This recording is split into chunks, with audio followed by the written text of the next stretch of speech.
Bonjour à tous, aujourd'hui nous allons parler succession et quelle succession puisqu'il s'agit donc de Johnny Hallyday. Donc on va parler de cette affaire. Alors comme pour habitude je présente cela sous la forme d'une fiche d'arrêt.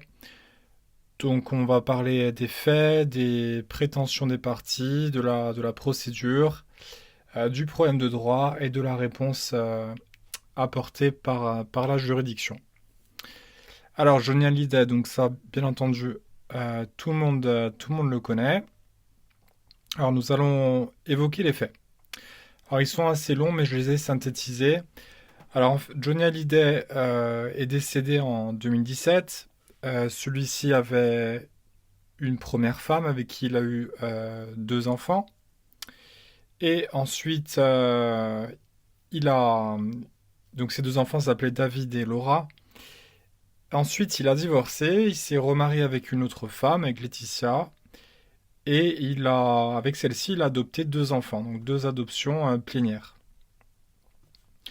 Et il se trouve qu'avant sa mort, enfin avant sa mort, plutôt dans les années, enfin c'est en 2014 il a signé un testament dans lequel il disait euh, que l'intégralité de son patrimoine euh, devait revenir à ses enfants adoptifs en conformité avec la loi californienne et non à ses enfants, donc légitimes, on dira, hein, enfin, les enfants plutôt qu'il a eu lors de son premier mariage avec sa première femme. Alors, vous savez qu'en France, l'héritage c'est assez sacré, on n'a pas le droit de déshériter. Les Américains et les Français ont une vision totalement différente de l'héritage. Vous savez qu'en France, on a des grandes personnalités comme Bill Gates, par exemple, qui refusent que leurs enfants aient la totalité de leur héritage. Ils voient un peu ça comme tricher. Ils préfèrent que les enfants fassent leurs preuves. Au contraire, en France, on a une vision drastiquement différente. L'héritage, c'est un peu sacré. Et du coup, il y a ce qu'on appelle la réserve héréditaire. C'est-à-dire que on peut faire des donations, par exemple, à, de- à, à des enfants, mais voilà, on ne peut jamais les déshériter. Donc on peut trouver plusieurs combines pour essayer de vider, de dilapider un peu son patrimoine, mais il y a toujours une réserve héréditaire qui empêche qu'on puisse aller au-delà et que les enfants n'héritent de rien. Donc là, la combine en l'espèce, c'était de dire que Johnny Hallyday était résident californien et que donc il pouvait léguer tout ce qu'il voulait à qui le voulait sans que le droit français lui soit applicable. Et là, si le droit français s'applique, eh bien ce testament n'est pas valable puisque Johnny Hallyday devrait respecter cette fameuse réserve héréditaire qui lui impose donc de léguer quelque chose au moins à une partie de sa fortune, donc à ses enfants. Alors le problème de droit qui se pose ici, vous l'avez compris, c'est que est-ce que Johnny Hallyday était un résident français ou bien est-ce qu'il était résident américain? Alors la difficulté, c'est que, vous verrez, hein, on va en parler, mais Johnny Hallyday fait des séjours nombreux aux États-Unis et aussi en France. Il avait donc un peu une vie d'itinérance et il était un peu dur de savoir où est-ce qu'il avait résidence habituelle. Donc concernant la procédure, ben, elle est assez simple, on va pas entrer dans le détail, mais en gros voilà, les enfants ont assigné Laetitia Hallyday, donc lui ont intenté un procès à son encontre pour séquestrer les biens et tout le patrimoine de leur père afin que Laetitia ne puisse pas l'utiliser à son bon vouloir. Et donc ils l'ont assigné afin que eh bien, le testament que Johnny Hallyday a produit ne soit pas valable et que les enfants héritent comme le veut donc le droit français et la réserve héréditaire. Donc ils assignent le juge, donc là on est en première instance, et le juge est saisi. Pardon, on n'assigne pas le juge, on saisit le juge. Et donc ça c'est pour la procédure, donc il n'y a pas eu d'appel, de cassation, rien, on est en première instance ici. Alors, quelles sont Alors on l'a dit, un problème de droit. Est-ce que c'est le droit français ou californien qui est applicable?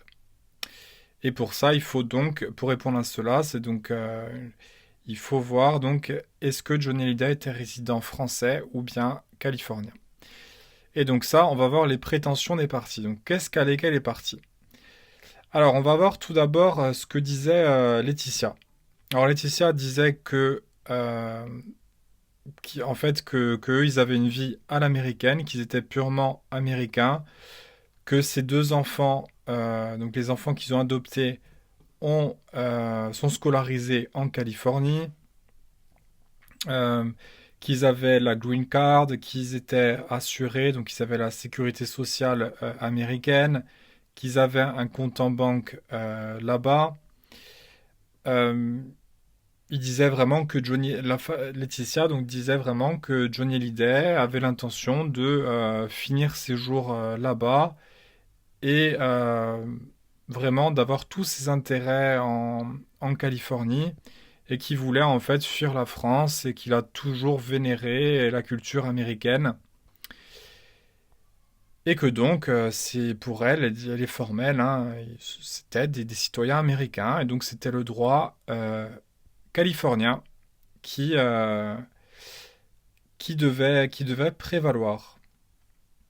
Alors, vous le savez, en droit civil, c'est la liberté de la preuve qui règne. La preuve peut être apportée par tout moyen. Donc là, les parties, bien, pour soutenir leurs arguments, ont apporté au débat tout un ensemble de preuves, tout en respectant, bien sûr, le principe du contradictoire. Alors pour les enfants, la situation est bien différente.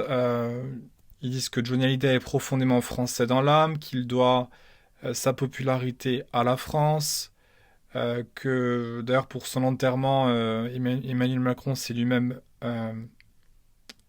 venu à l'enterrement, qu'il y a eu tout un hommage national, que pour sa mort il y a eu 15 millions de personnes qui ont regardé la cérémonie, que Johnny Hallyday doit son succès au public français, que d'ailleurs il n'était pas très connu à l'international.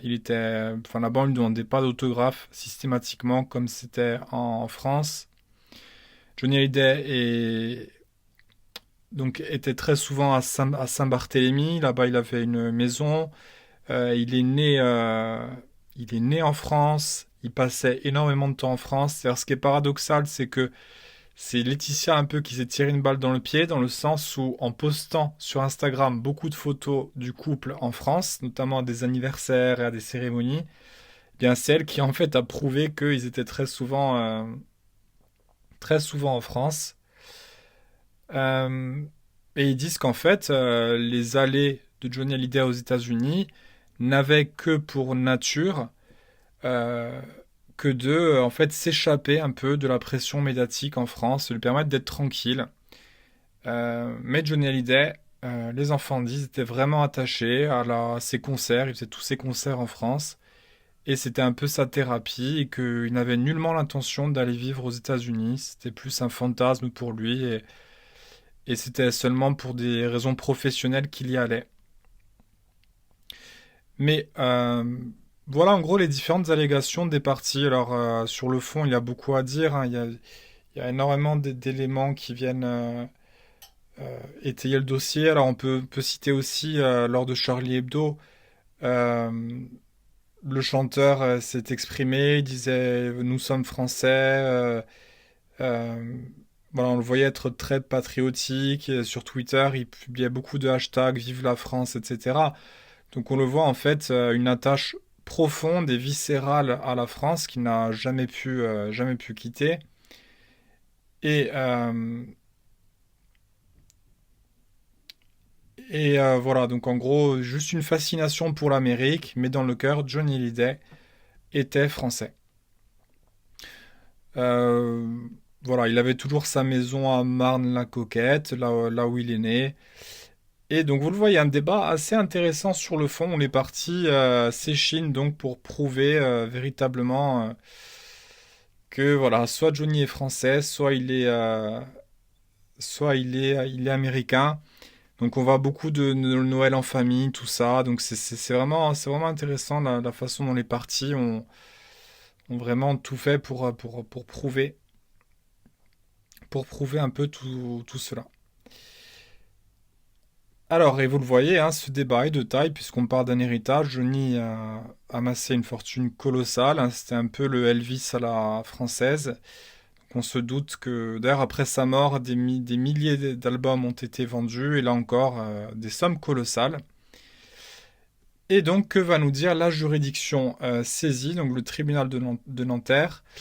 Alors, il va nous dire que, au vu de tous ces éléments, les enfants de Johnny Hallyday, donc les premiers enfants qu'il a eus, sont légitimes quand ils disent que Johnny Hallyday était résident français.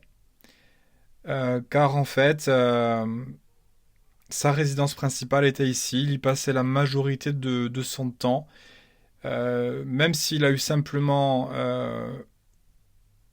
recours à des studios d'enregistrement aux États-Unis, à des séjours à Los Angeles.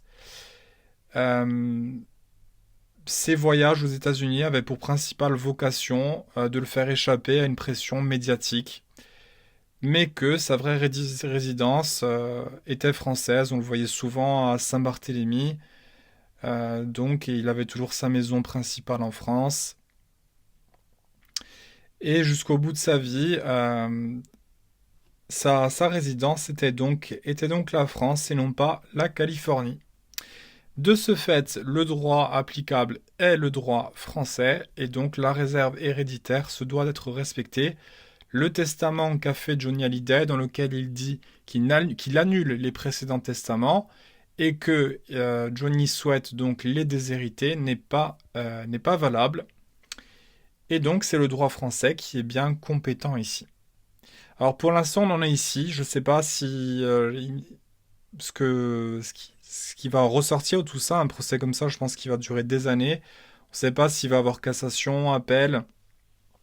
Mais en attendant, voilà, le droit, là pour l'instant, le tribunal de Nanterre a statué, et il en est ainsi. Donc voilà, donc un débat très intéressant sur le fond, où on voit bien que euh, pour que le droit soit applicable, il faut bien le prouver avec des éléments factuels concrets, sérieux, et ça c'est la liberté de la preuve qui prévaut. Et vous voyez que c'est assez... vous voyez, c'est ça le raisonnement juridique. En fait, les faits et à une situation factuelle, on applique un régime juridique, ce qui a des conséquences. Donc voilà, mais ça c'est au parti de prouver que le droit doit bien s'appliquer ici. Et les conséquences seront par la suite très importantes.